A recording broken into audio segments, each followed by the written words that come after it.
Oke, kita mulai ya teman-teman. Bismillahirrahmanirrahim. Assalamualaikum warahmatullahi wabarakatuh. Alhamdulillahirrabbilalamin. Marilah kita senantiasa memanjatkan puji syukur kehadirat Allah Subhanahu wa Ta'ala yang telah memberikan kita banyak kenikmatan, terutama nikmat sehat dan nikmat sempat. Salawat dan salam semoga tetap tercurah kepada junjungan kita Nabiullah Muhammad SAW, keluarga, sahabat, dan insya Allah ke kita sebagai umatnya. Baiklah teman-teman, kita lanjutkan ya perkuliahannya. Jadi mata kuliah kita itu adalah analisis dan desain sistem. Jadi gini teman-teman ya, nanti ketika kita kuliah, yang penting memang jadwalnya kita ya, walaupun nanti materinya apa gitu kan, mata kuliahnya apa, itu nanti kita sesuaikan ya, karena ada mata kuliah baru yang saya baru pertama kali mengajar, yaitu Object Oriented Programming. Kadang materinya belum selesai ya, masih perlu dipoles ya, sehingga kita switch sedikit. Oke, pada pertemuan sebelumnya di analisis dan desain sistem ya, kita sudah mempelajari apa sih SDLC itu. Kemudian ketika kita ingin menerapkan SDLC itu harus kita dekati dengan metodologi ya teman-teman ya. Kemudian apalagi masing-masing fase pada SDLC sudah kita jelaskan. Kemudian contoh-contoh metodologi juga sudah kita pelajari ya. Kemudian bagaimana menerapkan yang terbaik pada proyek sistem informasi seperti apa, yang terbaik menggunakan metodologi apa, sudah kita pelajari. Dan yang kita akan praktekkan ya di mata kuliah ini adalah metodologi yang disebut sebagai unified process ya teman-teman ya. Nanti akan ada penjelasan mengenai unified process. Sebentar. Kayaknya kemarin belum selesai ya. Iya, saya kemarin belum menjelaskan tentang unified process ya, karena waktunya udah habis ya, kalian ada mata kuliah lain. Sebentar. Berarti masih ada sebagian materi dari yang kemarin. Nah, saya main lompat aja. Nah, oke. Oke, saya share ya teman-teman ya. Jadi terakhir kan kita sudah sampai sini ya, bahwa SDLC itu hanyalah sebuah konsep atau abstraksi ya. Jadi ketika kita ingin menerapkan itu ada beberapa metodologi, tergantung dari perkembangan teknologi, kompleksitas sistem informasi gitu kan, dan seterusnya ya. Intinya metodologi itu selalu berubah ya, sampai terakhir itu ada yang sebagai metodologi Agile ya. Ini metodologi yang lahir ya karena memang adanya perkembangan teknologi, kemudian pengalaman pengembangan sebelumnya, plus minusnya apa gitu kan. Kemudian landscape bisnis sekarang itu seperti apa ya. Jadi namanya itu Agile ya, namanya Agile itu lincah gitu ya. Jadi metodologi sekarang itu sifatnya Agile ya, termasuk unified process yang akan kita pelajari. Jadi dia menjawab tantangan zaman di mana perubahan itu terjadi sangat cepat gitu ya. Jadi dulu itu ada masalah ya teman-teman ya, ketika kita menggunakan metodologi yang terstruktur nih. Ini ketika aplikasi jadi, itu proses bisnis kok sudah berubah gitu kan. Gitu. Ya, jadi ya tahun-tahun 80-an itu masih oke lah ya, metodologi ini masih oke. Ketika 80 ke atas, eh, ya begitu aplikasi jadi, proses bisnis berubah gitu kan. Tantangannya berubah. Ya udah, akhirnya aplikasinya nggak jadi dipakai. Bikin lagi ya, selalu kedodoran. Maka akan muncullah ini.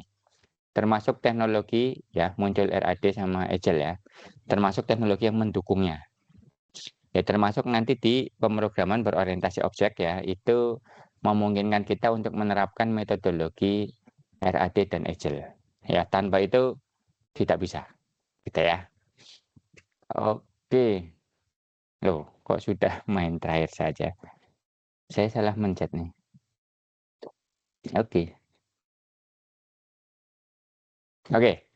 Nah, untuk membuat sebuah sistem informasi teman-teman ya, sebelum adanya rancangan dan implementasi gitu ya. Jadi codingan sama rancangan itu eh, diawali dengan analisis gitu ya teman-teman ya. Jadi kayak kemarin tuh kita membuat sistem basis data ya, mempelajari sistem basis data, membuat IR diagram. Itu untuk pembelajaran itu sudah saya kasihkan analisisnya, hasil analisisnya ya. Sedangkan proses analisisnya kita belum pelajari. Lah kita akan pelajari di mata kuliah ini. Nah, untuk melakukan analisis itu dibutuhkan seorang analis sistem gitu ya. Jadi kalau dalam sebuah perusahaan nih, kalau kalian ditunjuk untuk menjadi seorang analis sistem, kalian itu merupakan sebuah agen perubahan gitu ya. Jadi nanti kalian akan mengidentifikasikan ya cara-cara untuk meningkatkan kemampuan organisasi dengan bantuan komputer gitu ya. Dengan bantuan sistem terkomputerisasi atau sistem informasi gitu ya. Sehingga ketika kalian menjadi seorang analis sistem, kalian harus memiliki keterampilan yang bermacam-macam ya. Jadi tidak harus teknis. Bisnis juga harus mengetahui ya, analitik juga.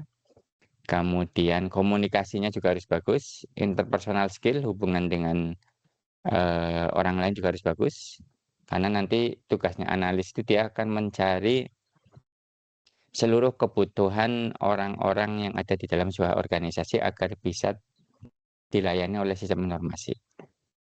Ya, kemudian kalian memiliki etika juga ya. Nanti jangan heran ketika kalian jadi analis sistem, kalian akan menyimpan banyak rahasia. Jadi kalian jangan ember ya, terutama untuk informasi-informasi yang kritis gitu ya, karena akan sangat berbahaya kalau sampai keluar gitu ya.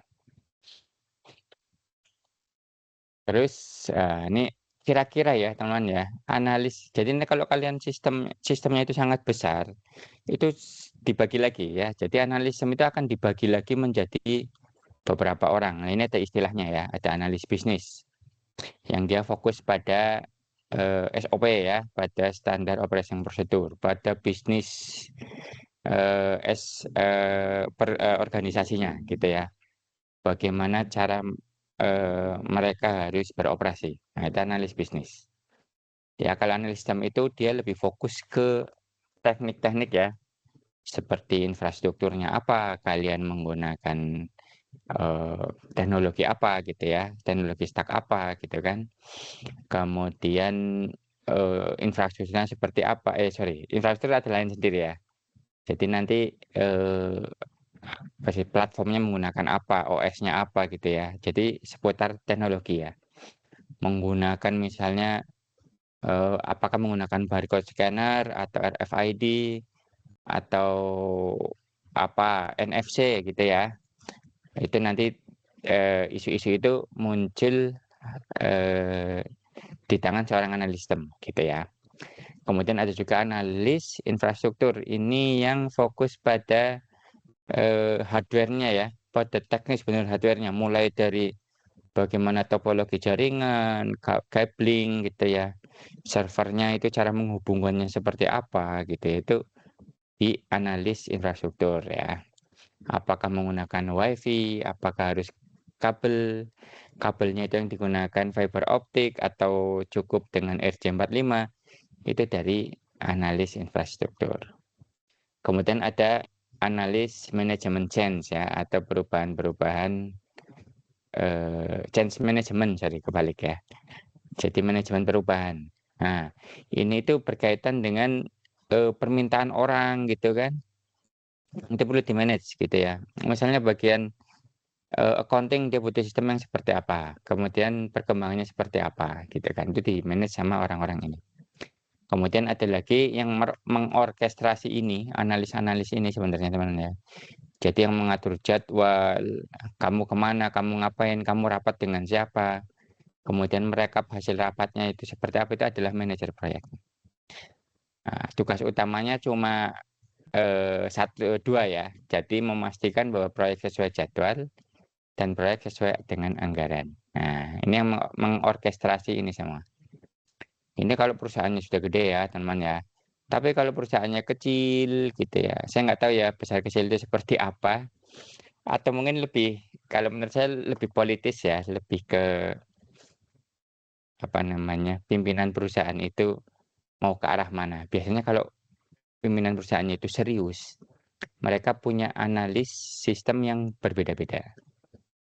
Tapi kalau dia nggak serius di bidang IT-nya gitu ya, biasanya dirangkap. Ada manajer proyek yang merangkap sebagai eh, apa manajemen perubahan. Ada juga manajer proyek yang kadang merangkap sebagai analis bisnis. Nah, atau kalau perusahaannya kecil ya, saya nggak tahu ya mungkin kayak di peradaban kali ya.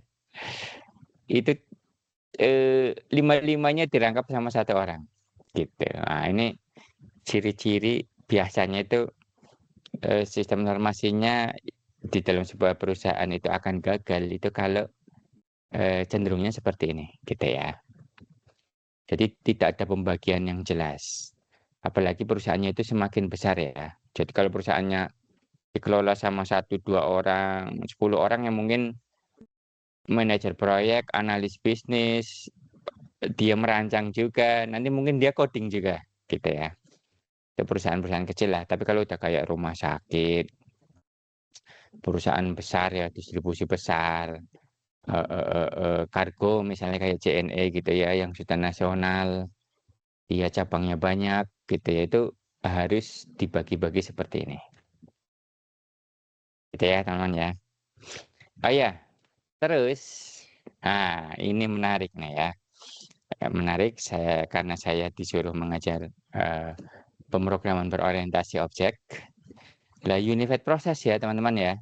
Dengan bahasa modelingnya yang disebut sebagai UML, Unified Modeling Language, nanti akan kita bahas secara detail ya.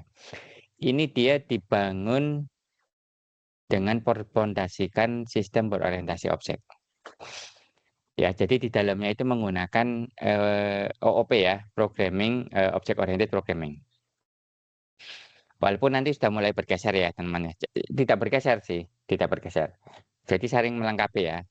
Nanti ketika kita coding di dunia luar ya, di tempat kerja itu tidak semuanya harus object oriented ya.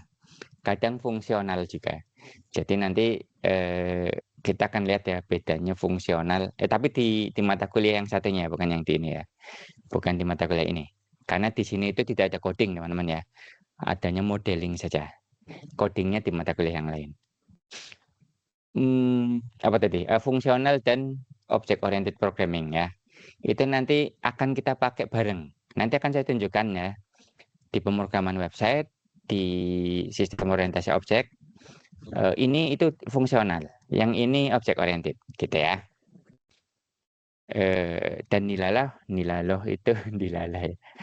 Itu bahasa pemrograman yang akan kita pakai ya, JavaScript atau TypeScript nantinya akan kita pakai TypeScript. Itu secara pondasi bukan OOP kayak Java ya. Jadi dia bukan OOP murni. Jadi ciri-ciri bahasa pemrograman modern itu dia bisa fleksibel ya. Namanya hibrid lah ya. Make object oriented bisa, make fungsional juga bisa. Cuma ya karena hibrid gitu ada trade off ya, ada kelebihan dan kekurangan. Karena object oriented yang diadopsi oleh TypeScript itu tidak murni, tidak semurni Java.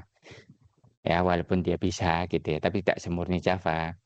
Itu mungkin nanti ada beberapa konsep, bukan konsep besar sih, konsep kecil ya, yang kalau di coding menggunakan Java itu bisa, tetapi di TypeScript tidak bisa, gitu ya. Cuma itu bukan kendala, akhirnya kita nggak bisa program, ya. Nggak seperti itu, karena nanti ada kelebihan dan kekurangan juga. Bahkan ya nanti framework yang akan kita pakai itu lebih ke arah fungsional. Tapi nanti akan kita lihat ya, Jadi gini, objek orientednya di TypeScript itu tidak seketat objek orientednya di JavaScript, di Java ya. Bedakan ya teman ya. Ini penting nih, kalian harus paham nih ketika saya ngomong ya. Ini di sini ya. Jadi nanti ada bahasa pemrograman teman-teman ya. Itu Java. Kemudian ini tidak sama ya. Tidak sama dengan JavaScript. Nah, tidak sama. Tapi TypeScript ya. Ini merupakan superset ya, superset dari Java. Ini saya singkat aja ya, JS. Jadi kalau saya bilang JS ya JavaScript, kalau saya bilang TS ya TypeScript. Nah, ini superset ya, gitu. Jadi untuk memudahkan codingan JavaScript itu muncul TypeScript ya.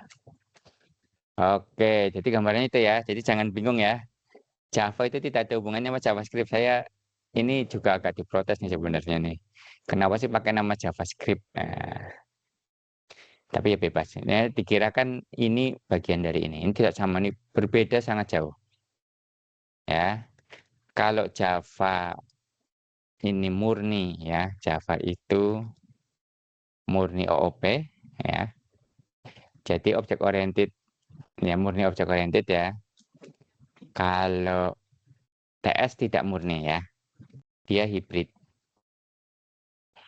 Itu gabungan OO dan fungsional.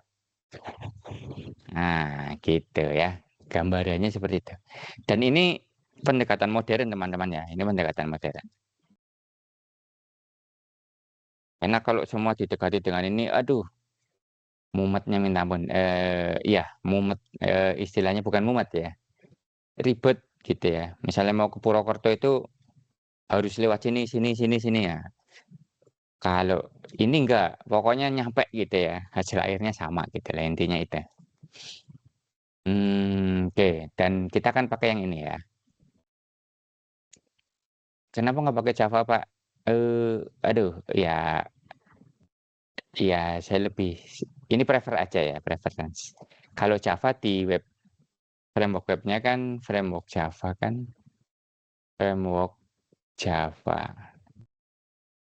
Itu ada Django sama hmm, Spring ya, Spring. Nah, nanti ada framework JS ya, itu ada React, ada Next, ada Nest, ya, ada Express dan seterusnya. Ya, kalau framework Python, jadi kalian nanti teman-teman kalau kerja di dunia nyata, ya pakainya framework ini ya. Ini ada Plus ya, yang terkenal ya. Ini web framework, sorry. Ini web framework. Jadi kalau web programming, kalian ingin menggunakan Java ya pakai Django atau Spring. Oke, jadi karena kita di pemrograman Java-nya pakai ini, gitu kan. Pakai ini juga, maka untuk pengenalan biar nggak bolak-balik, kita pakai TS ya, tidak Java. Oke, dipahami ya. Nah ini karakteristik campur orientasi objek, dia ada encapsulation, ada inheritance, ada polymorphism, ada abstraction. Nanti akan kita bahas habis secara tuntas di object oriented programming ya. Sekarang cukup dipahami saja bahwa sistem berorientasi objek dia itu menerapkan prinsip-prinsip encapsulation dan information hiding.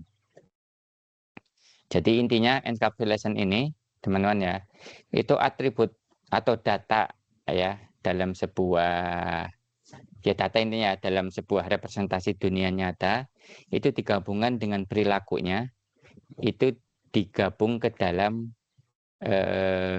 apa namanya istilah yang disebut sebagai kelas. Ini sebagai template ya, atau cetakan lah yang seperti kemarin sudah saya sebutkan. Nah, nanti cetakan ini, kelas ini gitu ya, template ini akan diinstantiate atau diwujudkan ke dalam objek ketika kita akan menggunakan data tersebut gitulah ya. Nanti akan kita praktek codingnya itu di mata kuliah yang pemrograman objek ya. Kemudian, lah ini menggabungkan ini properti dengan method itu digabungkan ke dalam satu kelas gitu ya. Lah seperti di dalam dunia nyata ya, kelas-kelas itu, kategori-kategori itu ternyata bisa dikelompokkan lagi ke dalam kelas-kelas lain. Jadi kita cari ciri-ciri utamanya kok banyak miripnya. Lah yang banyak miripnya itu dibuat kelas lain. Gitu. Lah nanti kelas-kelas yang tadi ada banyak itu akan mewarisi. Maka ada pewarisan di sini. Gitu. Nah, nanti ini akan kita gambarkan codingannya seperti apa di mata kuliah pemrograman berorientasi objek. Ya.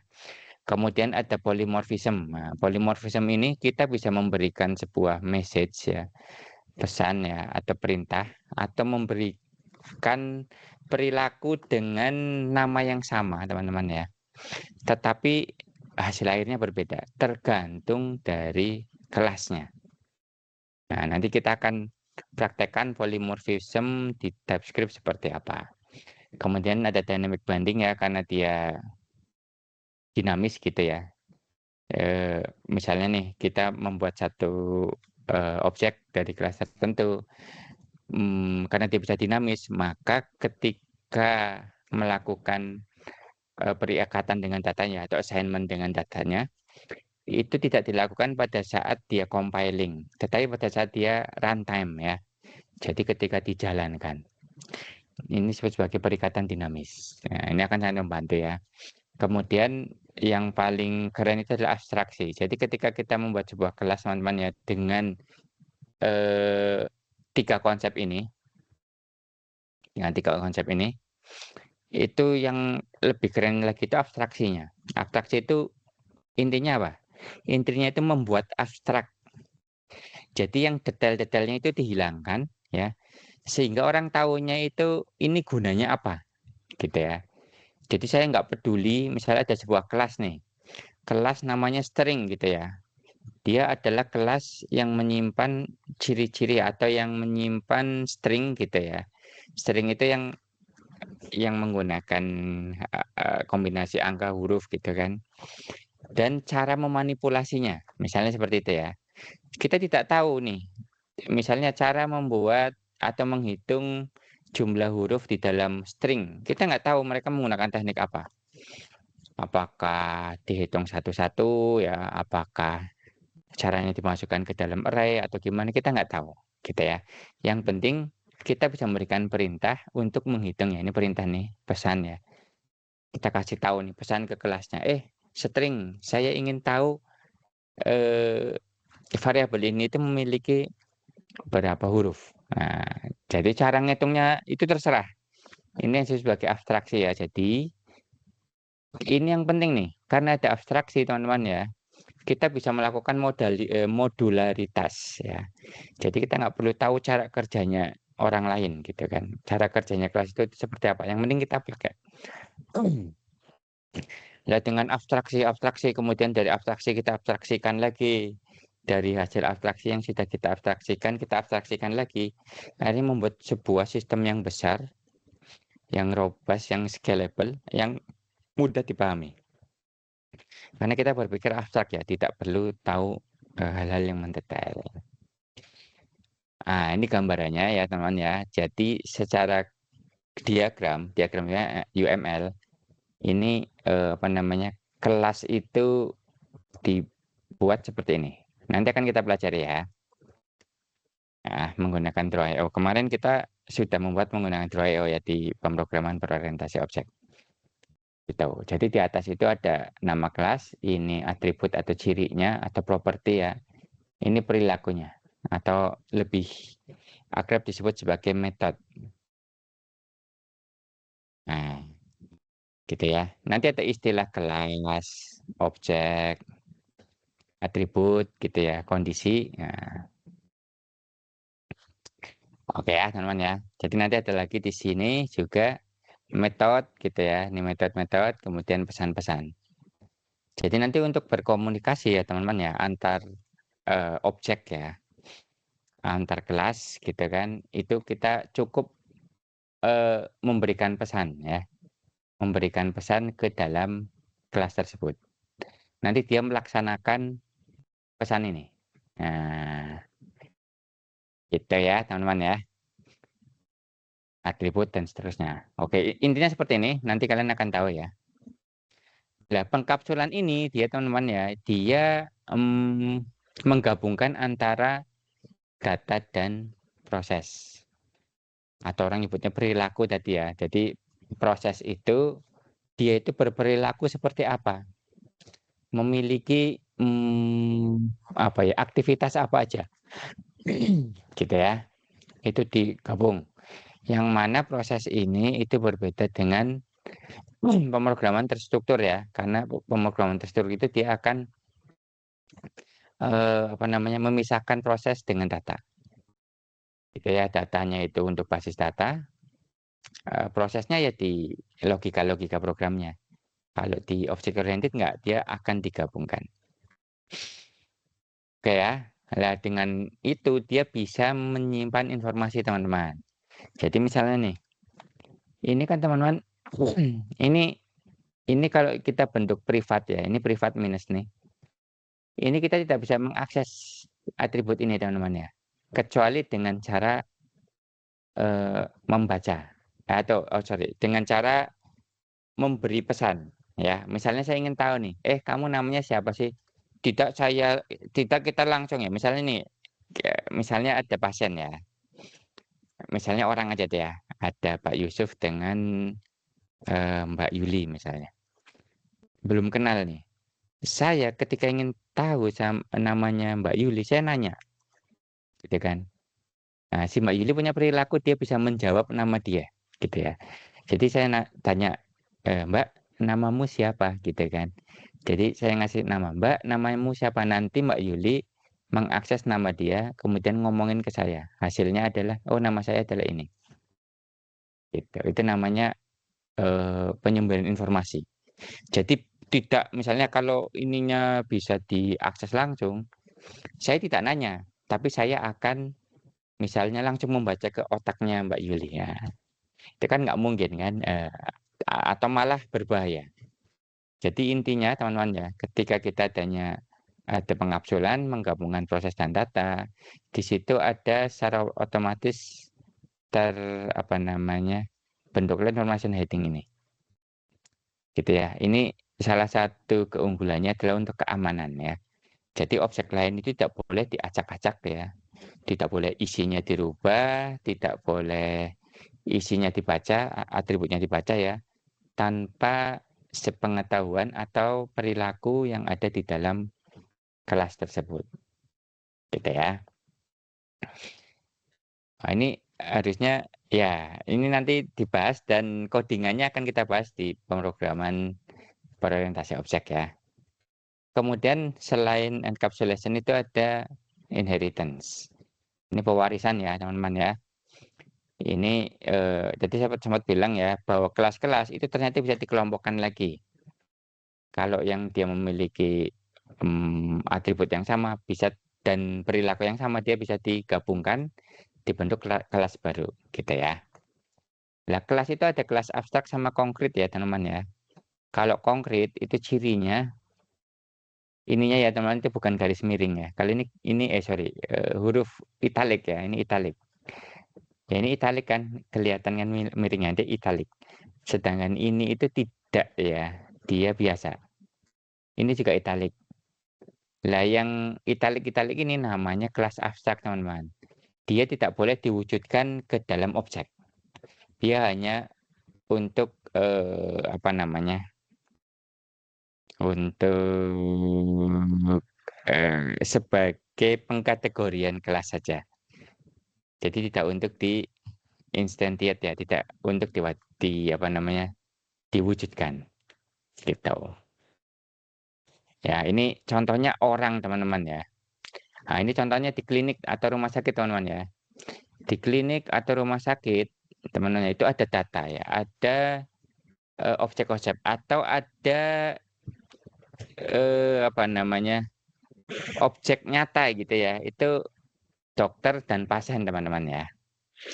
Ini tadinya berangkat dari ini, dokter dan pasien. Mungkin ada satu lagi lah, staff gitu ya. Dokter, pasien, kemudian staff gitu ya. Dan dokter sama pasien ini dia memiliki atribut yang mirip gitu ya. Sama-sama memiliki nama, sama-sama memiliki misalnya ini ya. Nah, sama-sama memiliki nama nih pasien ya. Dokter juga sama-sama memiliki nama. Sama-sama memiliki alamat ya, sama-sama memiliki alamat. Sama-sama memiliki tanggal lahir ya. Sama-sama memiliki tanggal lahir. Sama-sama memiliki telepon. Sama-sama memiliki telepon. Tetapi misalnya si pasien itu dia memiliki asuransi, kalau dokter kan tidak ya. Dia justru tahunya itu spesialisnya apa. Makanya di sini disebut ya, ada dokter umum dan dokter spesialis. Nah, kalau dia dokter spesialis, aduh saya salah mencet lagi. Itu spesialisnya apa? Gitu ya. Kemudian dia memiliki metode ya yang sama nih misalnya. Tanggal lahir ya bisa, ini juga ya metode. Oke. Nah ini kalau kita gambarkan seperti ini, ya, ini bingung kan? Masih bukan bingung. Apa ya? Kurang istilahnya kurang intuitif ya. Makanya adalah ada konsep inheritance ini. Jadi atribut-atribut yang sama ini, yang ini ya. Ini kita kelompokkan, kita jadikan kelas yang berbeda ya. Kita tarik ke sini ya. Kemudian metode yang sama itu yang ini ya. Ini sama ini itu kita tarik juga nih ke sini. Nah, tinggal nanti kita bikin di sini ada pasien, ada dokter, ada kelas pasien, ada kelas dokter. Yang berbeda kalau pasien memiliki asuransi itu kita tambahkan ke sini. Yang atribut lainnya tidak perlu ditambahkan. Kemudian yang ini ya kita tambahkan ke sini. Demikian juga metodenya ya. Yang ini ke sini. Yang ini ya asuransi. Yang ini ke situ. Ini namanya contoh pewarisan. Nanti codingannya seperti apa kita bahas di mata kuliah pemrograman berorientasi objek ya. Dan bagaimana cara kita makainya. Oke ya, teman-teman ya. Ini polymorphism dan dynamic binding. Nah, ini pesan yang sama akan direspon dengan hasil yang berbeda ya. Misalnya nih, kita memiliki kelas penjual makanan ya. Gitu ya. Memiliki kelas penjual makanan. Dan masing-masing dan kelas penjual makanan ini teman-teman ya. Dia memiliki apa sih namanya? Metode ya, namanya pesan makanan nih. Pesan makanan gitu kan.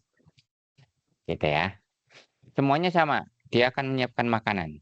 Cuma hasilnya berbeda ya. Ketika dijadikan objek, ketika kita kasih apa sih namanya? eh, jadi kalau kita pesan ke tukang bakso ya, kita tidak bilang, "Mas, saya pesan bakso," gitu, sekian-sekian tidak. Tapi, "Mas, saya pesan makanannya," gitu ya. Ya, pesan makanan. Maka kita akan tahu kalau kita pesan makanan ya ke objek tukang bakso yang mana dia adalah perwujudan dari kelas penjual makanan, maka kita harus tahu pembelinya bahwa nanti yang muncul itu bakso. Gitu, ya. Paham ya, teman-teman ya. Jadi kalau kalau kita pesan ke tukang bakso, "Mas, pesan satu," gitu ya. Pesan makanan jumlahnya satu gitu ya. Terus tiba-tiba munculnya bubur, lah itu dipertanyakan ya. Jadi nanti codingannya itu dipertanyakan, gitu ya. Paham ya? Intinya itu. Jadi perikatan dinamis itu dijalankan pada saat runtime, tetapi ketika ketika dijalankan pada saat compile gitu ya teman-teman ya. Jadi tidak pada saat program berjalan itu disebut sebagai static binding. Lah dulu ya ketika belum ada OOP itu semuanya static binding. Akhirnya ruwet gitu ya. Kita misalnya membuat dulu itu prosedur namanya ya. Satu prosedur yaitu untuk satu objek. Jadi kalau objeknya ada banyak kita bikin prosedurnya banyak dan semuanya lain-lain gitu ya. Ketika kita menggunakan konsep OOP ada polymorphism, kemudian ada dynamic binding, kita cukup memberikan satu perintah gitu ya. Dan perintah yang sama dan kita tahu hasilnya apa. Kalau dulu tidak nih, kadang kadang salah gitu ya. Ya kayak tadi itu, kita pesen makanan, tapi kita nggak tahu nanti yang datang bakso, apa bubur, apa soto. Ya, ketika kita ada objek dan kita udah tahu, kita udah identifikasi bahwa objek tersebut adalah misalnya tukang bakso dengan perintah yang sama, kita bisa tahu bahwa yang datang nanti akan bakso, ya, bukan makanan yang lain. Ini contoh polymorphism dan dynamic binding ya. Gitu. Lah itu sebagai pondasi teman-teman. Jadi OOP yang isinya 4 ini, mana tadi? Ah, mana ya? Oh ini, 4 ini. Sebenarnya 3 sih ya. Abstraksi itu eh, lebih ke konsep ya. Kalau abstraksi itu konsep ketika kita melakukan pembuatan kelas gitu ya, kita harus berabstraksi. Tetapi properti dari object oriented programming ada 3 tadi ya. Pengkapsulan, pewarisan, sama polymorphism. Encapsulation, inheritance, sama polymorphism. Enggak usah khawatir, nanti akan kita bahas di mata kuliah yang satu. Oke. Nah, teman-teman, sekarang kita ke metodologi unified prosesnya ya, teman-teman ya. Jadi eh kita nanti ketika melakukan analisis dan perancangan sistem ya, kita akan menggunakan object oriented programming ya atau berorientasi objek ini. Yang mana kegiatan utama kita itu adalah kita akan menyeimbangkan data dan proses. Ya, untuk membuat diagramnya kita gunakan UML atau Unified Modeling Language dan metodologinya kita sebut sebagai Unified Process. Gitu ya, teman-teman ya. Lah, karakteristik dari analisis perancangan berbasis objek ini, teman-teman ya. Ini sebenarnya sistem APBO nih ya. Ini saya tambahkan deh, biar nggak bingung.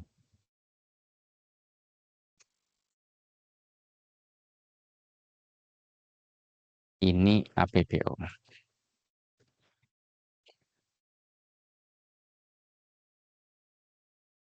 Ini dia didorong oleh use case. Jadi pertama kali yang akan kita buat ya, ketika kita melakukan analisis dengan pendekatan unified process itu adalah use case-nya. Use case itu apa, kemudian eh, bagaimana cara membuatnya, nanti akan dijelaskan secara detail. Nanti ini penjelasannya baru kulitnya aja. Kemudian dia berpusat pada arsitektur, ya.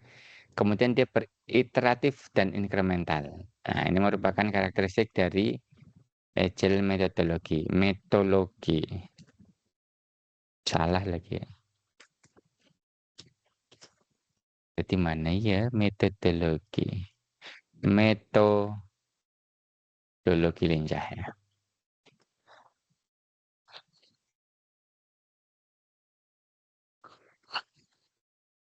Bacanya Agile ya. Agile methodology. Ya. Oke. Jadi cirinya itu kita deliver sesering mungkin gitu ya. Walaupun aplikasi tersebut belum berjalan secara sempurna gitu ya. Sesering mungkin ya untuk ditunjukkan ke user. Kemudian kita akan cari feedbacknya. Benar nggak seperti ini? Kalau nggak benar, kita lakukan perubahan, walaupun perubahannya sekecil mungkin. Ini namanya iteratif dan inkremental. Oke ya, kita bahas satu-satu ya, tapi kulitnya dulu. Pertama adalah didorong oleh use case. Use case merupakan alat pemodelan utama yang mendefinisikan perilaku, feature, kemampuan, kegunaan dari sebuah sistem. Jadi ketika kalian buat sistem itu kan ada sistem ini akan ini. Nah, bisa ini, bisa ini, bisa ini. Namanya use case ya. Use case mendeskripsikan bagaimana pengguna berinteraksi dengan sistem untuk melakukan sebuah aktivitas. Misal melakukan pembelian, pembuatan reservasi. Misalnya kalian buat sistem e-commerce, berarti di situ ada nanti use case untuk register ya, use case untuk login, use case untuk beli gitu kan, use case untuk bayar, ya use case untuk mengecek, untuk melacak gitu kan. Nah, masing-masing use case ini akan fokus pada hanya satu proses bisnis saja. Ya, jadi nanti ketika kalian membuat use case itu jangan eh, menyematkan lebih dari satu kemampuan ya, atau feature atau perilaku ya. Misalnya melakukan pembelian dan pembayaran, nah itu nggak boleh. Pembelian sendiri, pembayaran sendiri, gitu ya. Itu didorong oleh use case. Kemudian yang kedua adalah berpusat pada arsitektur, gitu. Jadi nanti bisa potret, istilahnya bisa dipotret, dikategorikan atau digambarkan dengan struktur yang modular gitu ya. Di situ ada fungsional, ada struktural, ada behavioral. Bisa dibagi ke dalam 3 itu. Nah, nanti masing-masing dari arsitektur ini, bagian ini gitu ya, dia akan saling melengkapi ya. Jadi misalnya kalau kita lihat secara fungsional ya, kita membuat diagram ini, hasilnya adalah ini, dia akan mempengaruhi bagian dari strukturalnya seperti apa. Demikian juga strukturalnya kalau berubah ya, dia akan merubah fungsional juga. Dan seterusnya. Dan masing-masing bagian ini dia akan saling berikatan, teman-teman ya. Jadi kalau kita lihat gambarnya nih, teman-teman, ya antara fungsional view, structural view, sama behavioral view, ini akan saling mempengaruhi. Jadi kalau kita melakukan perubahan di sini, ya kita cari tahu ya apakah perubahan ini akan mempengaruhi dari struktural dan perilakunya. Demikian juga kalau kita menemukan ya ada perubahan di perilaku, apakah dia akan mempengaruhi strukturalnya dan fungsionalnya. Dan seterusnya ya, teman-teman ya. Itu yang disebut sebagai berpusat dari kepada arsitektur. Kemudian iteratif dan incremental, gitu ya. Intinya kita deliver sebanyak mungkin ya, sesering mungkin ini dalam rangka mengetes ya. Kalau ternyata belum sesuai dengan keinginan user, kita lakukan perbaikan. Gitu ya. Lah, dari masing-masing iterasi tadi, analis nanti akan semakin memahami detailnya, gitu ya, sedikit demi sedikit, gitu. Ya, detail mungkin ada perubahan, apa kesalahan analisis kan bisa jadi kan. Nah, nanti tinggal dilakukan ubahan-ubahan. Iya. Oke, sekarang ngapain sih kita repot-repot dengan melakukan analisis berorientasi objek gitu ya. Analisis dan perancangan berorientasi objek kita lanjutkan sebentar lagi ya. Nih kita istirahat dulu sekitar 5 menit.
Oke.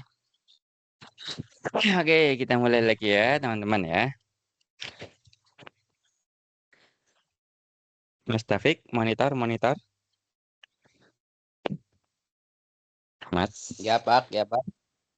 Oke, ya aman. Oke, kita lanjutkan teman-teman ya.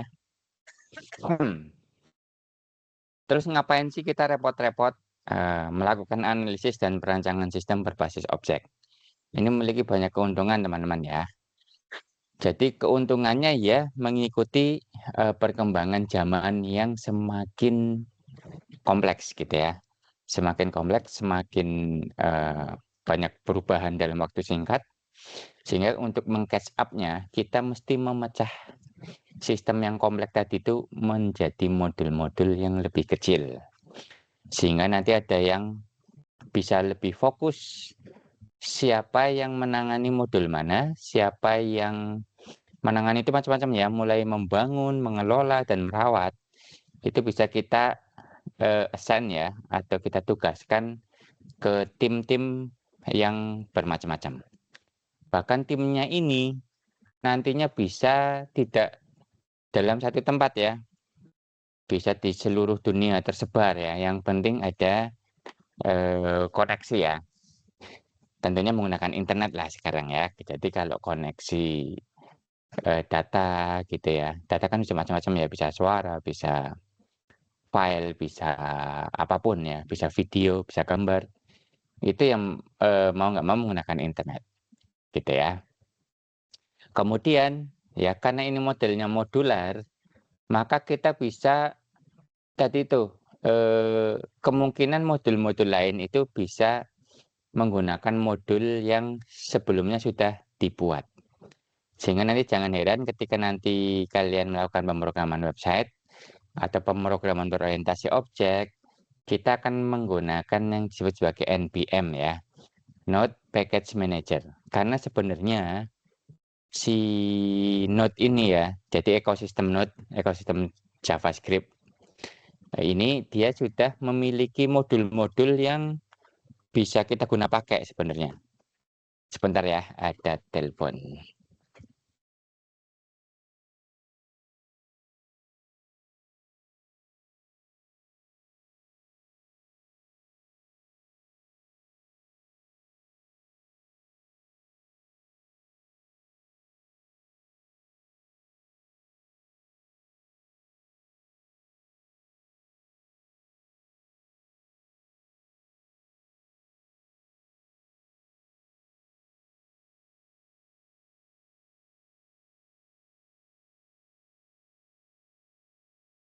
Oke, kita lanjut ya. Gitu ya intinya teman-teman ya. Tadi sampai mana? Sampai NPM ya. Benar-benar. Silakan nanti omongan atau yang saya omongin ini teman-teman ya. Kalian kalau misalnya ingin korek lebih lanjut ya, itu kalian bisa searching ya. Jadi silakan kalian melakukan tugas mandiri. Misalnya, kok Pak Yusuf pernah nyebutin Django, Spring gitu ya. Kalian pengen tahu ya apa ini, walaupun saya tidak mengajarkan, silakan nyari. Nah ya, dan nanti mungkin kalian lebih senang yang ini, misalnya ya. Ya udah nggak apa-apa, nanti kalian adaptasi aja. Toh yang saya ajarkan adalah konsep kan. Konsep terus saya praktekkan menggunakan tools ini. Kayak OOP ini saya bisa mainan di Java, bisa di JS, bisa di Python gitu ya. Walaupun tadi ada plus minusnya ya, karena memang paradigma masing-masing bahasa pemrograman itu berbeda. Ya, karena apa sih namanya? Ya, yang teknologinya itu. Aduh, ini ada apa lagi? Backup ya dah, yes aja deh. Tiba-tiba ada update. Gitu ya, teman-teman ya. Jadi silakan kalian baca-baca sendiri gitu ya. Oh, nanti mungkin ada web framework yang dia berbasis C ya, berbasis C++ atau C# lah, pengembangan dari C++ ya. Ini namanya, aduh, .NET ya, .NET itu bisa ada. Iya, seperti itulah ya. Microsoft punya ini. Silakan kalian cari ya. Demikian juga ketika saya ngomong NPM itu apa, ya, Node Package Manager. Nah, itu silakan kalian cari infonya ya, gitu. Jadi tak saya sebutkan secara mendetail di sini. Tapi akan sangat berguna ketika kalian tahu istilah-istilah ini. Ya, ya kalian akan terlihat berbeda lah kalau paham dengan teknologi-teknologi ini. Ya, jadi itu teman-teman keuntungannya. Pertama kita pecah, kemudian pecahan-pecahan tersebut bisa kita bangun, kita kelola, kita rawat secara terpisah, dan diawasi oleh individu atau tim yang terpisah, yang bisa terpisah jarak juga gitu ya. Yang penting kan komunikasi gitu kan. Jadi jangan heran nanti kalau ada di perusahaan besar ya, kalau kalian misalnya bekerja di AWS gitu ya, Amazon Web Service. Nanti teman kalian diletakkan ini ya, apa berdomisili di Indonesia ya. Tetapi nanti kalian akan membuat satu sistem yang nanti digunakan oleh AWS di Singapura, di Amerika gitu ya. Gitu. Cuma begitu internet down kan, hancur semua ya. Kemudian kita bisa pakai ya, dan kalau dimasukkan ke NPM tadi di modul-modul yang ini, kita bisa pakai secara gratisan gitu ya. Karena ya yang publik istilahnya ya. Jadi ada publik, namanya public library gitu ya, yang bisa kita gunakan untuk public library ya. Jadi pustaka-pustaka publik yang bisa kita gunakan tanpa kita membayar ya. Kayak Next.js itu sebenarnya ya, dia adalah pustaka publik juga ya. Contohnya ya, ini contohnya Next.js ya. Contohnya Next.js atau React. Ini kan sebenarnya kita pakai ya di atas React ya, kita bisa bangun Next.js. Di atas sebuah library kita bisa bangun library lagi. Nanti kita bikin aplikasinya berdasarkan library ini. Nah, gitu ya. Nanti ada modul TypeScript-nya gitu ya, karena pada dasarnya NPM itu adalah JavaScript gitu ya. Dan nanti di sini banyak modul-modul kecil ya, baik kecil atau besar, yang nanti akan muncul sebagai dependensi ya, sebagai apa sih namanya, ketergantungan ya. Jadi misalnya kita ingin membuat sebuah project misalnya ya, proyek gitu ya. Ini kita memiliki ketergantungan ya, dependensi pada library apa, modul ya, modul atau library. Ini sebutannya sama sih, modul atau library tertentu ya. Yang biasanya muncul di package.json. Ya, nanti akan kita tunjukin ya, di mana package.json-nya. Dan nanti yang mengelola ini itu sendiri gitu ya. Kita tinggal pakai aja. Yang penting kita tahu fungsinya apa. Paham ya? Itu namanya APBO-nya. Nah, sekarang kita masuk ke unified process-nya nih, teman-teman ya. Jadi unified process ini adalah salah satu metodologi yang dia sebenarnya salah satu metodologi Agile gitu ya. Saya sebutkan aja ya. Saya sebutkan aja. Dia metodologi Agile, hmm, ya,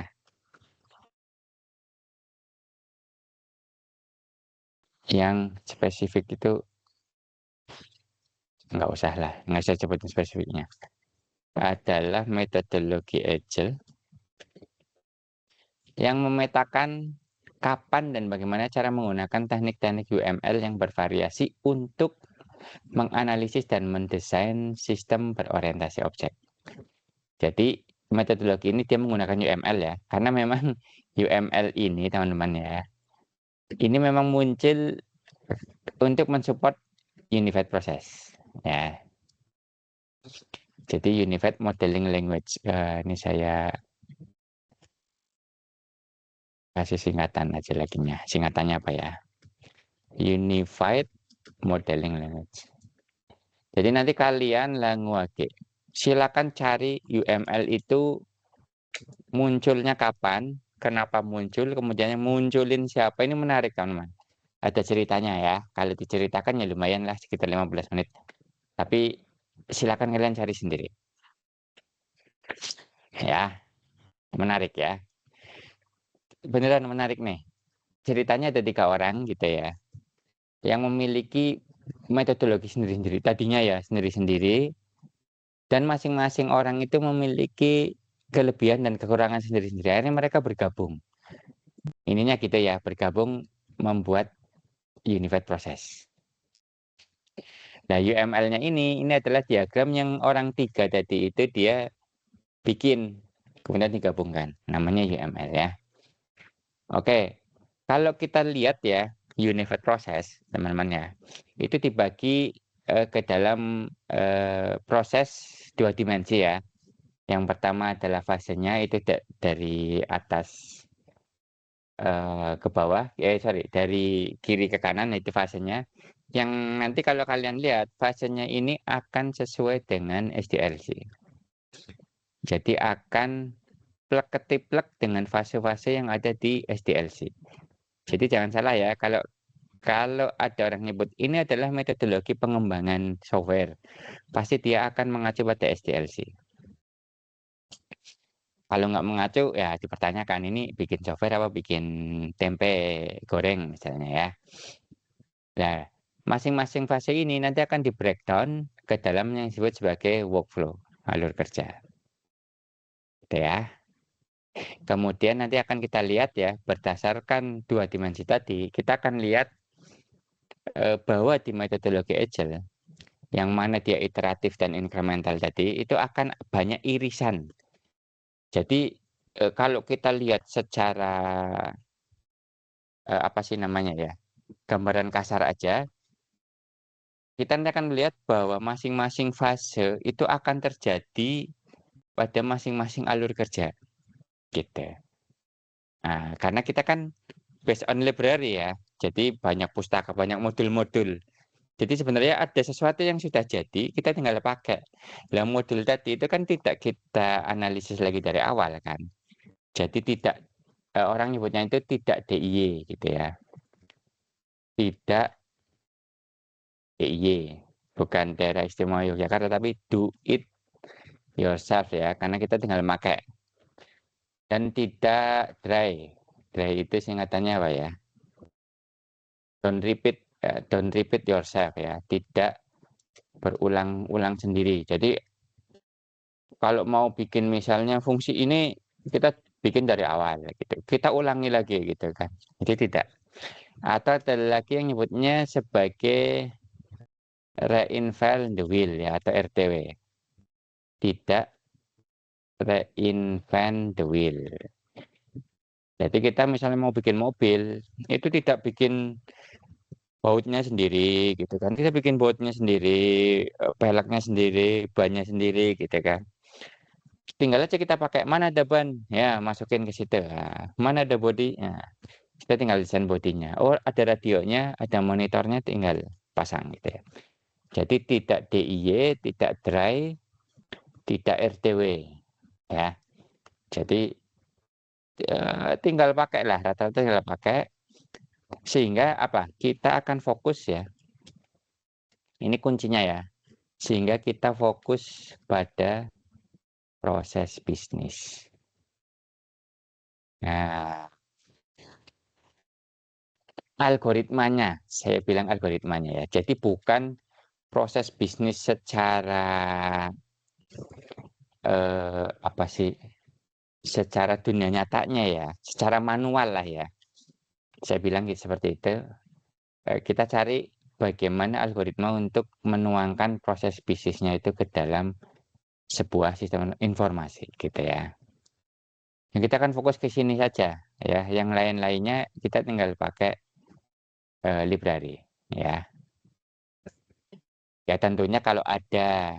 Kalau tidak ada, ya kita bikin library sendiri. Tapi itu topik khusus. Dan kalau di perusahaan skala menengah besar itu sudah jarang lah membuat library sendiri. kecuali kalian memiliki perusahaan teknologi yang bergerak di bidang IT, misalnya kayak Facebook, kayak Google itu udah skalanya sangat besar, multi-triliun dolar gitu ya, miliaran user, itu biasanya mereka baru bikin library sendiri. Ya kayak CJS nih teman-teman ya, ini kan sebenarnya punyanya Facebook. Facebook dia bikin modul-modul library-library bahasa pemrograman gitu kan. Sorry, kok punya Facebook? JS itu punya waktu itu tuh punya Netscape ya, punya Netscape waktu itu. Yang punya Facebook tuh ini React ya. React ini punya Facebook. Sorry, sorry. Nah, ini punyanya Facebook nih, ini punyanya FB. Punyanya FB. Ya, ini punyanya Vercel. Ini punyanya Vercel. Gitu ya. Kayak Spring saya nggak tahu, belum nggak ngikutin ya. Ini punyanya Microsoft. Nah, cuma dibikin public sehingga kita bisa pakai Microsoft. Nah, ya nanti kalau kayak Amazon dia lebih condong ke bukan ke ininya ya, tapi dia lebih condong ke teknologi yang lain. Misalnya kayak kayak dia mengembangkan basis data sendiri gitu ya, untuk mensupport apa namanya eh, web service-nya gitu ya. Tapi ya dia di atas apa gitu, biasanya di atas sesuatu gitu ya. Kayak ini nih React ya, ini punyanya FB tapi dibuat di atas JS. Ini Next sebenarnya dibuat di atas React ya, itu punyanya Vercel. Silakan kalian cari-cari ya, ini menarik sih kalau kita lihat. Terus Google itu punya Java ya, kalau Google senangannya Java. Spring, tapi dia punya nggak ya web framework ya? Kalau mobilenya kan mobile frameworknya itu ada dia untuk Androidnya ya. Itu dia bikin mobile framework menggunakan Kotlin ya. Nah, Kotlin. Ini ada Android Studio gitu ya. Dan seterusnya gitu ya. Kalau nggak salah sih, ya kayak Microsoft juga kadang menggunakan React gitu ya. FV-nya juga kadang menggunakan .NET, saya nggak tahu juga ya. Ya gitulah. Ya, mereka sering pakai sebenarnya. Apalagi udah dibikin public. Gitu ya teman-teman. Jadi intinya ini semua dalam rangka biar kita fokus ke core-nya aja, ke algoritma proses bisnisnya. Jadi kita tidak perlu mikirin apa sih bagaimana cara menampilkan button di web gitu ya. Ini sudah ada semua di sini di NPM. Tapi yang kita pikirkan itu bagaimana ketika kita ngeklik beli gitu ya. Itu memindahkan barang yang kita beli itu ke keranjang gitu. Itu namanya proses bisnis. Ya. Oke. Nah, kalau kita gambarkan diagramnya unified process itu seperti ini. Ke sana itu ada fase, ya. Jadi ini fase, jangan saya coret ya. Ya ini ke sana fase lah ya. Bila masing-masing fase ini kan satu fase nih, namanya fase inception, fase elaboration, contraction, kemudian transition, ya. Ini juga masuk ya. Ini ada alur kerja bisnis modeling. Ya. Jadi bisnis modeling ini ya teman-teman ya, atau pemodelan bisnis ini terjadi hampir di semua fase dengan intensitas paling banyak itu di fase inception dan fase elaboration. Ketika di contraction dia sudah dikit ya dan fungsinya hanya untuk melakukan koreksi-koreksi dan pemantapan gitu. Kemudian pada saat penentuan kebutuhan ya sebuah sistem ini dia juga paling banyak itu muncul di elaboration sama sedikit contraction karena termasuk dia ada kebutuhan software dan hardware gitu ya. Kemudian apa namanya disesuaikan dengan kemampuan teknologinya. Ya.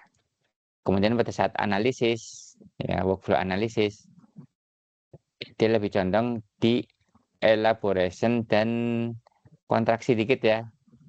Konstruksi, kontraksi. Dan seterusnya ya. Jadi ini ada analisis, ada perancangan, implementasi ini pas coding teman-teman ya. Jadi coding itu walaupun di awal kita ada coding, ya biasanya untuk approval aja sih ya, atau untuk memilah-milah ya, kita pakai modul yang mana, kita pakai desain sistem apa, kita pakai misalnya framework apa, itu di awal-awal aja. Lah heavy-nya atau beratnya dia lakukan coding di sini. Yang coding ribuan kode gitu ya. Kemudian ada testing, kemudian ada evaluasi, kemudian ada perubahan di sini. Oke. Oh ya, ini testingnya di sini, sorry ya. Testing juga bisa dari awal kita lakukan walaupun intensitasnya tidak banyak. Jadi kalau kita lihat testing nih, dia naik turun ya, tergantung dari fase. Biasanya kan satu fase itu dia satu milestone kan, dia harus dites. Makanya dia akan membentuk gunung-gunung ya, walaupun tidak setinggi ketika dia ada di fase konstruksi.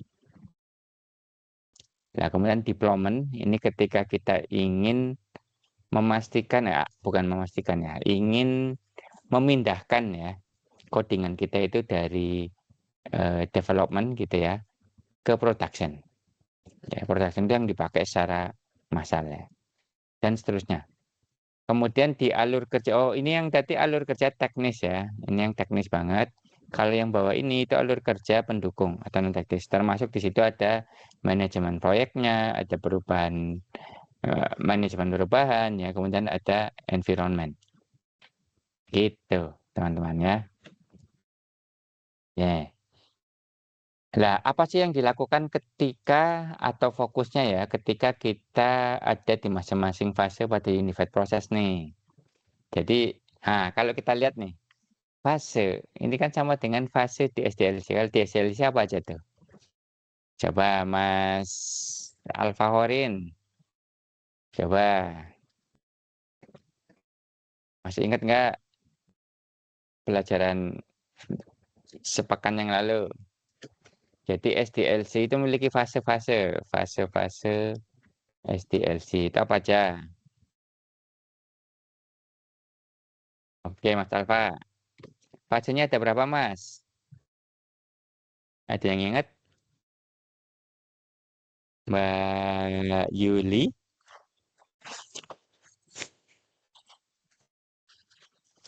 Coba Mbak Yuli bisa open mic. Fase-fase LDL, SDLC itu ada berapa?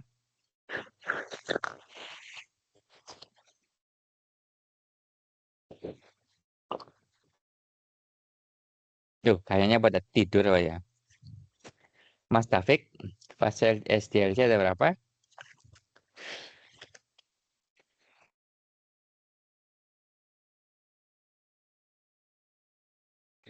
Pada berapa? Ada berapa 7 Mas apa ya, Pak? Taufik? Hah? Ada 7 kayaknya, Pak. Ada berapa? 7. Kayaknya sih, Pak. Ada 7 ya, menurut Mas Taufik ada 7. Orang tadi saya bilang fasenya akan sama dengan unified process gitu. Oke, bisa tahu apa aja fasenya? Mas Ananda? Coba fase pertamanya apa Mas Ananda? Mas Alfa, fase keduanya apa? Ketiganya apa Mbak Yuli? Keempatnya apa? Mas Taufik. Mas Taufik, kamu tanggung jawab nih. Bilang 7. Berarti 5, 6, 7-nya tanggung jawab kamu nih. Halo. Ini jangan sampai lupa ya. Ada perencanaan atau planning. Terus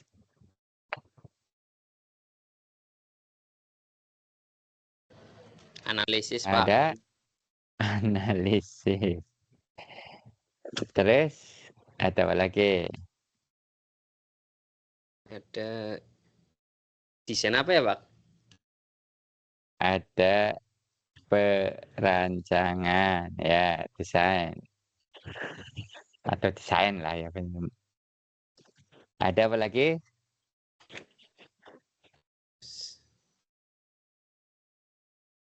Implementasi apa, Pak? Implementasi. Oke, terus yang kelima apa Mas Taufik? Pengujian. Yang duanya nggak tahu, lupa, Pak. Jadi pengujian itu masuk ke implementasi ya. Oh, Gitu. Jadi fase-fase SLC itu ini mau metodologinya apa aja. Bila ketika di mapping atau dipetakan kepada fase unit proses ini persis sebenarnya. Dia ada 4 juga. Cuma fokusnya agak beda ya. Ini masuk ke kategori inception sebenarnya ya, inception. Lah pas analisis gitu ya. Pas analisis ini dia masuk ke elaborasi dan sedikit konstruksi ini sudah mulai masuk di sini. Nah, sorry, elaborasi ya. Ini perancangan juga elaborasi. Nah, elaborasi. Nah, sedangkan implementasinya itu kalau di situ konstruksi dan transisi. Cuma ya tidak saklek seperti ini ya, teman-teman ya. Karena ada sebagian kecil, ya misalnya kalau kita lihat tadi diagramnya, ya ada sebagian kecil ya. Ini namanya apa sih namanya? Sesuatu yang dilakukan ya. Ada sebagian kecil ya kita melakukan alur kerja apa itu pada sebagian fase gitu ya. Jadi kita cara lihatnya gitu ya. Ini yang disebut sebagai incremental dan iteratif. Gitu ya. Jadi mirip lah ya antara SDLC dengan nanti kalau kalian membahas metodologi yang lain seperti waterfall gitu kan. Itu juga dibaginya ke dalam ini. Kemudian rapid application development juga seperti ini. Ketika kalian menggunakan tool semacam misalnya Scrum ya. Ya, Scrum ya juga akan masuk seperti itu. Oke, Scrum sama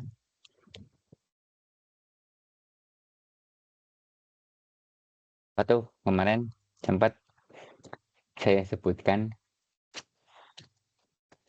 XP ya, XP Extreme Programming ya. Scrum dan XP. Oke, jadi seperti itu teman-teman ya. Oke. Ini alur kerja tekniknya.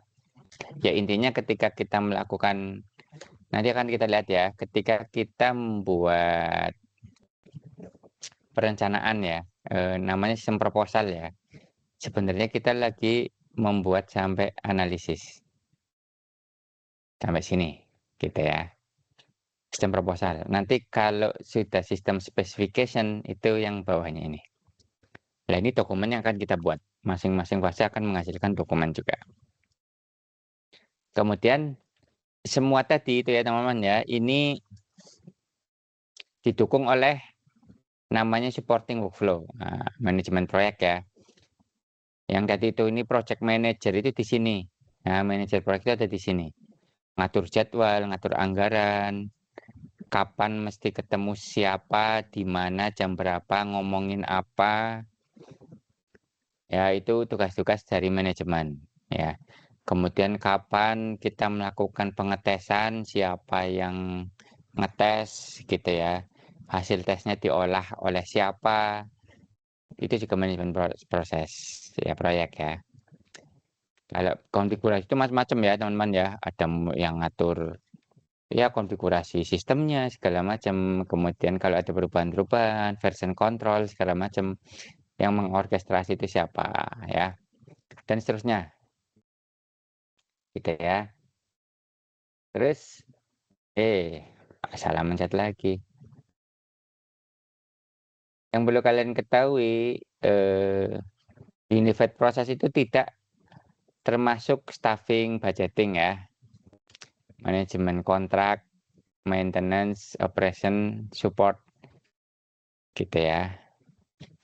Jadi nanti kalau aplikasinya sudah jadi, kayak maintenance, operation, sama support itu biasanya ini kan sepanjang operasional software ya, itu biasanya ada tim tersendiri gitu. Kemudian yang rekrut SDM ya bukan UP ya, bukan bagian dari UP. Kalau UP cuma ngasih tahu, oh ini butuh SDM katakanlah 100 orang dengan kualifikasi ini nih. Nanti yang rekrut bagian lain, tidak bagian dari ini. Kemudian yang mengeluarkan duit, yang menghitung budget itu juga bukan bagian dari unified process. Oke, lanjut ya. Nah ini UML. UML itu bagian dari UP, di mana dia digunakan untuk menggambarkan hasil analisis. Nah, unit ML itu ada dibagi dalam 2 kelompok ya, structure dan behavior. Nanti akan kita bahas, kita pakai, kita buat gitu ya. Nanti cara buatnya seperti apa gitu ya. Ini semua akan kita bahas satu persatu. Ini tidak semuanya UML kita pelajari teman-teman ya. Yang penting-penting saja, yang maha penting. Itu paling nanti kita akan membuat diagram kelas, diagram objek, deployment gitu ya. Kemudian ini kita buat, ini kita buat, ini kita buat, ini kita buat, ini kita buat. Yang ini tidak kita buat ya, tapi kita bahas sedikit lah. Oke ya, ini tabelnya. Kayak diagram kelas itu gunanya untuk apa? Terus terjadi di fase mana? Gitu ya. Gitu. Ini juga terjadi di fase mana? Fase analisis dan desain gitu ya. Kira-kira seperti ini bentuknya ya. Diagram struktural ada segitu. Lah tadi kan kita lihat arsitekturalnya ya. Ini nanti akan kita masukkan ke kategori apa? Ini S itu structural, B itu behavioral ya. Jadi kalau yang berkaitan banget dengan codingan, dengan struktur datanya, dengan metodenya itu apa itu yang S ini. Ya. Contoh yang S itu ini, diagram ini S. Ikutin warnanya aja. Kemudian paket diagram dia S, komponen diagram dia S, objek diagram dia S, komposisi struktur dia S. Ya paling nih ya. Oh ini udah ya, ini udah mas. Ini S. Oh ini semua struktural, sorry. Ini semua behavioral. Yang ngapain saya tunjukin SS. Cuma ya yang perlu kalian ketahui ketika desain view, yang digunakan adalah ini kelas diagram, package diagram, sama komponen diagram. Behavioralnya adalah activity dengan sequence diagram. Dan seterusnya ya. Oke, kesimpulan untuk slide ini teman-teman ya. Jadi secara esensial, semua proyek pengembangan sistem mengikuti proses yang sama. Ya, mau namanya waterfall, mau namanya throwaway prototyping, mau namanya prototyping, mau namanya extreme programming, mau namanya unified process, ini akan mengikuti SDLC. Kemudian metodologi pengembangan sistem merupakan pendekatan formal ya. Jadi yang tadi itu kan masih abstrak. Ketika mau diformalkan, ketika mau dilaksanakan di dunia nyata, itu butuh pendekatan yang disebut sebagai metodologi. Salah satunya yang akan kita pelajari secara mendetail nanti unified process ya. Nanti jangan kaget kalau nanti saya pakai ya materi-materi yang di mata kuliah ini ke mata kuliah lain di pemrograman berorientasi objek dan pemrograman website dasar. Karena ini semua akan berkesinambungan gitu ya. Kemudian ada seorang yang disebut sebagai analis sistem, memiliki keterampilan yang bervariasi ya, tergantung skup cakupan sistem informasinya. Kalau besar ya analis sistem itu dibagi-bagi lagi. Ya. Ini bukan masalah orangnya pinter apa tidak ya, tetapi masalah fokus dan waktu. Karena bagaimanapun juga satu orang tidak akan memiliki waktu yang cukup untuk menjadi excellent di semua bidang ya. Jadi nanti kalau kalian nanti akan fokus sebagai seorang manajer proyek, ya udah, nanti kalian kerja itu jadi manajer proyek yang sangat baik gitu ya. Makanya nggak mungkin lah ada manajer proyek yang jago coding, itu nggak mungkin. Tiba-tiba ada manajer proyek bisa SQL. Nah, kalau tahu-tahu dikit nggak apa-apa, tetapi kalau SQL-nya sampai bisa membuat prosedur-prosedur, ya berarti itu dia punya fokus lain ya. Misalnya ya, dia dulunya adalah database engineer. Ya, karena udah males coding, ya itu dikasih yang ke muda-muda aja, dia makin tua dia jadi manajer proyek gitu. Nanti biasanya lupa, dia fokusnya ke jadi seorang manajer proyek. Mungkin juga analis bisnis ya. Ketika kalian fokus, itu kalian tahu bagaimana melakukan bisnis yang efektif dan efisien. Tetapi nanti codingnya tidak terlalu jago gitu ya. Bikin basis datanya tidak terlalu jago gitu, dan seterusnya. Kemudian kesimpulan berikutnya adalah sistem berorientasi objek berbeda dengan sistem tradisional ya, karena dia menggabungkan antara data dan metode. Kalau tradisional itu antara data dan proses bisnisnya itu dipisah. Sehingga nanti akan ya seperti kemarin sudah kita lihat di pemrograman berorientasi objek, satu fungsi itu bisa diakses, dipakai oleh banyak fungsi dan dia tidak memiliki namanya data lokalnya, tidak memiliki ya, semua dibikin global. Nah, itu akan bundet sekali ya, sangat bundet dan tidak bisa dibagi-bagi. Jadi tradisional itu dulu tidak bisa dibagi-bagi, makanya sistemnya disebut sebagai bukan monolit ya, ya rigid lah ya, rigid.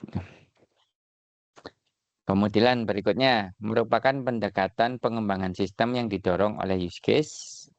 Jadi analisis perancangan bahasa objek itu didorong oleh use case berpusat pada arsitektur, iteratif dan inkremental. Oke, dan seterusnya silakan dipelajari lagi, bikin catatan, yang tidak paham bisa ditanyakan. Oke, kita lanjut aja teman-teman ya, biar kita ngebut. Jadi nanti kalian akan fokus membuat proposal sistem ya secara bertahap.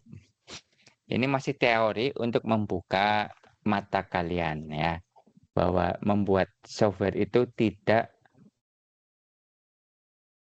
langsung coding ya.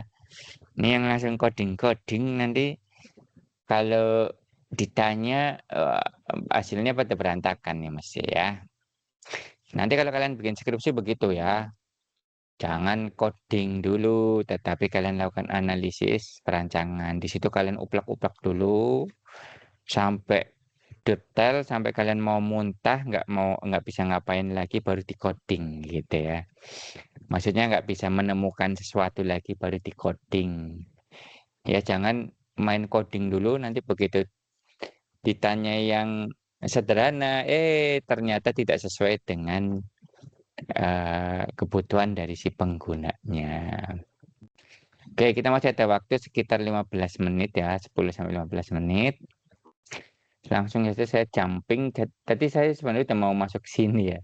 Tapi saya lupa loh, kok di sini ada diagram manajemen proyek.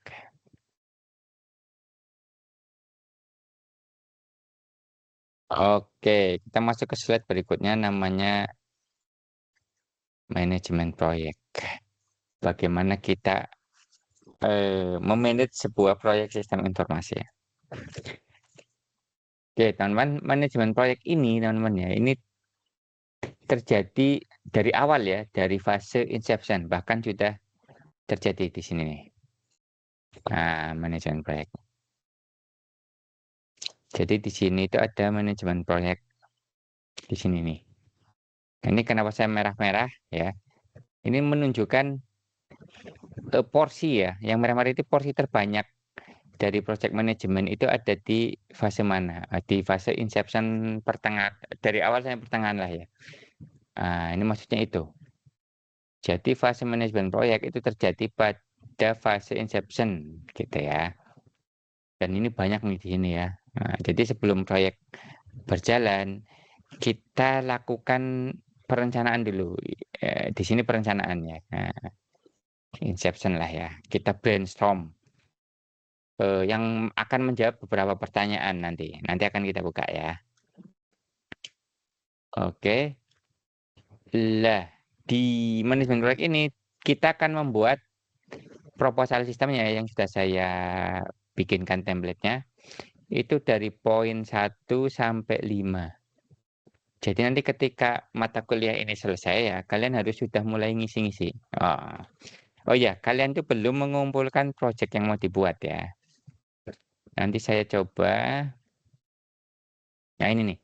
Ini ya, ingin membuat sistem apa ya? Ini kemarin sudah sempat saya bahas ya. Nah, nanti ini saya coba di-share. Saran saya ya, kalian skripsinya mau ngapain, mau bikin apa, mulai dipikirkan dari sekarang ya. Kayak Mas Ananda nih, saya punya ide sebenarnya. Kamu itu bikin sistem untuk support produksi dan distribusi itu kamu, apa bisnisnya kamu. Misalnya di apa sih, bikin kulit lumpia ya, sama jualan jamur enoki itu. Silakan kamu rancang ya. Saran saya seperti itu, mulai dari sekarang dipikirkan sehingga nanti ketika bikin skripsi, kamu tinggal coding aja sama bikin laporan skripsinya. Dan ini saya copy ya, kemudian saya paste untuk kalian isi. 2052.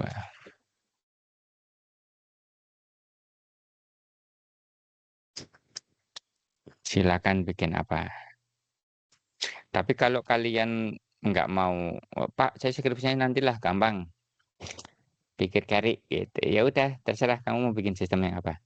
Nanti saran saya, sistemnya ini dibikin kompleks kalian nggak apa-apa, serumit mungkin, sekompleks mungkin.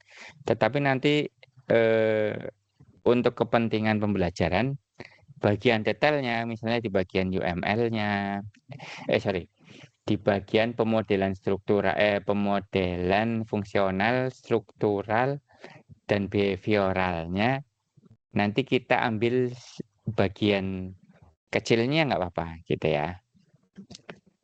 Misalnya si Mas Ananda mau bikin sistem produksi dan distribusi apa namanya perusahaannya ya gitu ya. Nanti pas di bagian yang lebih mendetailnya, kamu pilih aja misalnya bagian produksinya aja gitu ya.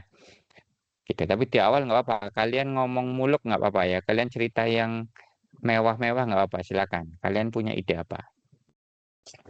Gitu ya. Misalnya Mbak Yuli punya ide bikin sistem taksi otonomus online. Nah, silakan dibikin. Pikirkan ya. Apa sih yang ada ya objek-objeknya yang ada di dalam taksi online otonomus gitu ya. Seperti apa? Silakan kalian kulik. Nah, misalnya lagi Mas David mau bikin apa ya Mas David ya? Sistem apa? Rental mobil misalnya ya. Atau sistem pertambangan pasir gitu ya. Coba di sekitar kalian ada apalah di situ ya. Kemarin ada orang hubungin saya punya perusahaan yang jualan pasir dan batu belah apa namanya? Yang buat ngecor itu, dan dia mau terintegrasi ya, termasuk nanti terintegrasi dengan kalau jualan pasir itu kan dilihat tonasenya ya. Jadi per kilonya berapa gitu ya. Batu yang batu untuk beton itu ya. Kayak jualan semen lah itu nanti di loading ke mana mobil. Jadi setiap mobil masuk ya nanti ada log catatan mobil dengan plat nomor ini berat kosongnya berapa. Lah nanti ketika keluar itu ditimbang lagi berat keluarnya berapa, dia bawa apa. Misalnya ketika masuk beratnya 4 ton ya, ketika keluar beratnya 10 ton. Berarti dia membawa 6 ton pasir gitu ya. Nanti harganya berapa? Semua serba otomatis gitu ya. Maunya si orangnya, ownernya. Gitu. Cuma ya biasalah saya bikin analisis gini gini gini gini dengan alatnya gitu kan berbasis IoT segala macam. Eh ya udah IoT otomatis pas saya nih kira-kira habis sekian nggak jadi gitu. Ya ya kayak gitulah intinya ya. Kadang mereka ingin sesuatu tetapi tidak siap dengan pendanaan. Nah, itu harus kita intercept dari awal ya. Jangan sampai kita oke Pak, kita buat gitu kan. Biayanya ya kira-kira segini. Nah, begitu diimplementasi ternyata biayanya membengkak atau lebih. Akhirnya kan mubah. Mending nggak usah diterima dari awal gitu ya. Nggak harus order.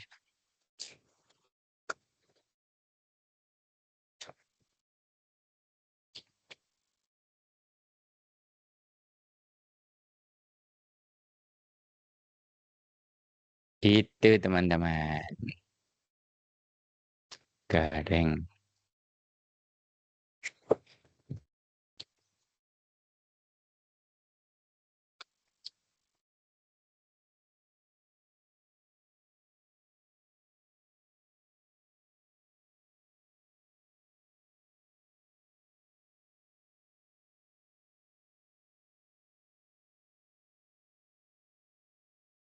Oke, gitu ya. Nah, ini tujuan pembelajaran kita, teman-teman ya. Kita kan ya di slide ini memadupadankan sistem informasi dengan kebutuhan bisnis.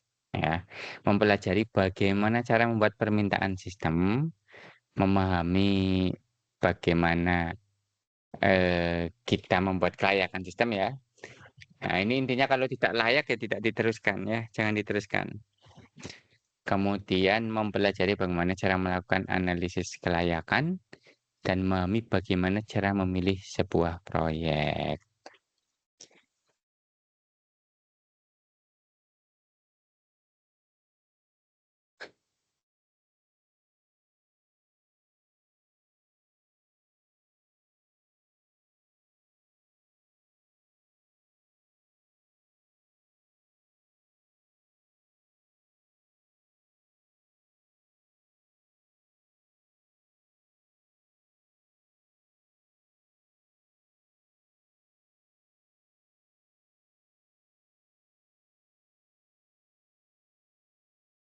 Gitu ya, teman-teman ya.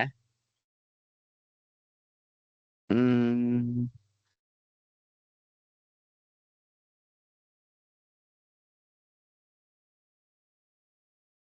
kemudian tujuan pembelajaran berikutnya mampu menghubungkan antara sistem informasi yang akan dibuat dengan kebutuhan-kebutuhan bisnis.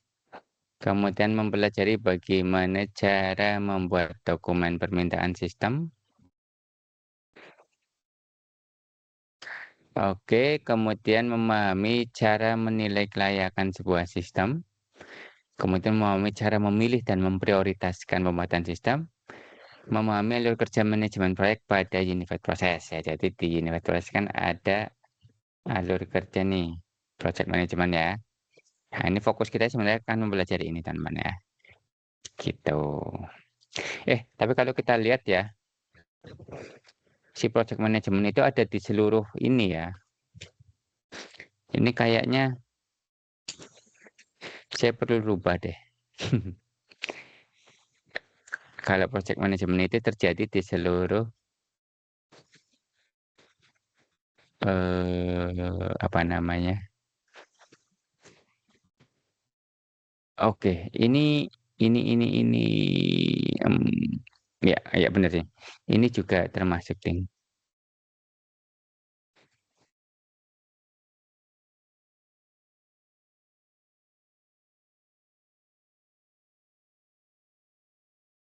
Oke.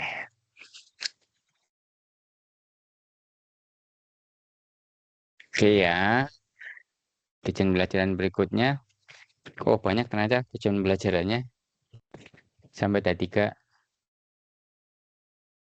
Ini memang banyak ini teman-teman, karena hampir separuh dari proposal sistem itu muncul di sini.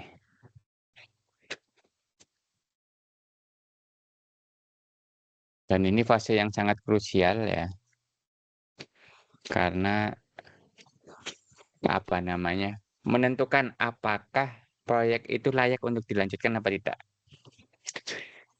Nanti kita akan membuat struktur pembagian kerja, Gantt chart, diagram jaringan, gitu ya. Kemudian mengenal effort estimation, kemudian cara membuat rencana kerja dan seterusnya ya. Ini silakan baca aja.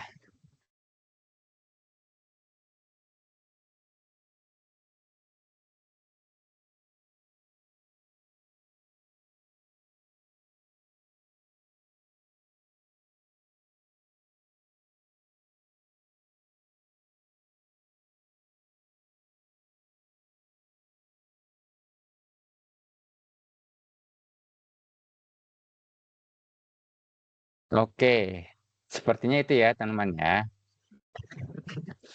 Kayaknya tujuannya dulu deh, sama pengenalan dikit lah ya. Nah, jadi project itu teman-teman ya, itu adalah aktivitas dengan permulaan dan akhir yang telah ditentukan untuk membuat sistem yang memberi nilai tambah pada tujuan organisasi. Jadi ketika kalian buat proyek ya, itu ada pernyataan ya, kapan mulai, kapan selesai, kemudian apa yang dibuat gitu. Itu namanya project ya. Kalau manajemen proyek adalah proses dalam merencanakan dan mengontrol pembangunan sistem agar selesai pada waktu yang telah ditentukan, dengan biaya yang telah ditentukan, dan dengan fungsional sistem yang telah ditentukan. Gitu ya.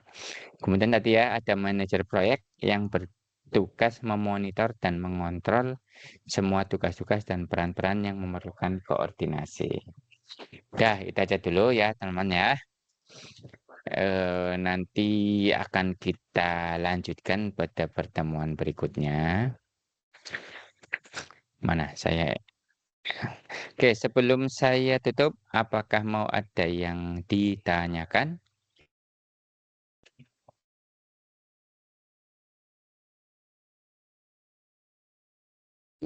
Kalau nggak ada ya, silakan dipelajari lagi. Silakan kalian cari referensi-referensi lagi. Videonya dicek di YouTube, termasuk yang dari pertemuan kemarin ya. Dan ya karena kalian tidak ngingetin ya, akhirnya lupa. Saya baru upload tadi pagi ya, ketika mempersiapkan ini. Tapi nggak apa-apa. Silakan dibuka-buka lagi. Kalian bikin catatan, kalian bikin research gitu ya. Yang butuh penjelasan dari penjelasan saya gitu ya. Itu kalian cari referensi yang lain gitu ya.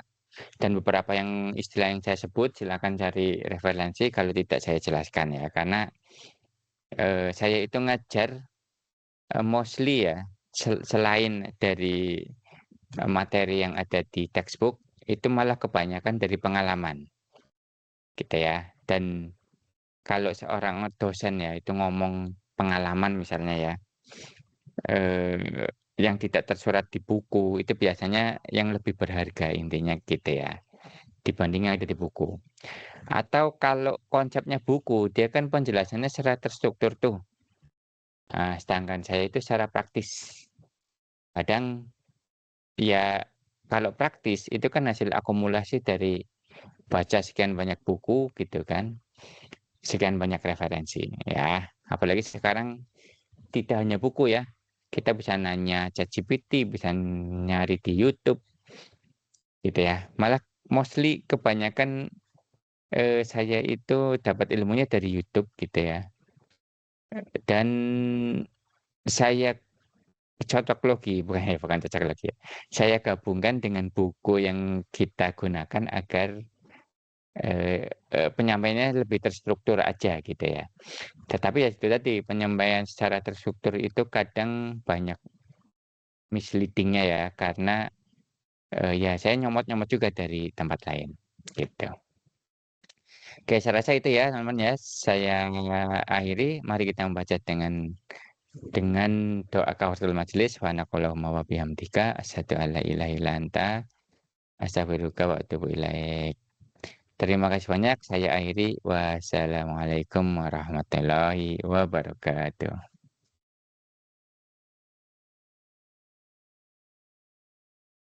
Oke.